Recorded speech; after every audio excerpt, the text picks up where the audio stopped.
Assalamualaikum warahmatullahi wabarakatuh.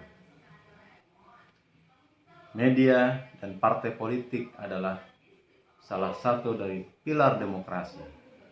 Media yang baik adalah media yang menghasilkan informasi yang cepat, tepat, dan independen.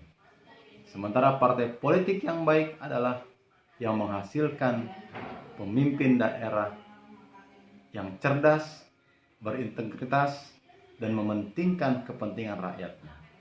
Jika keduanya bersinergi, maka akan menghasilkan pembangunan daerah yang modern, religius, dan mensejahterakan rakyatnya.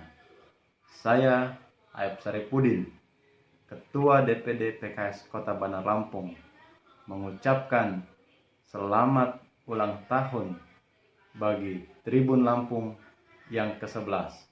Semoga mampu memberikan informasi yang cepat, tepat, dan independen. Assalamualaikum warahmatullahi wabarakatuh.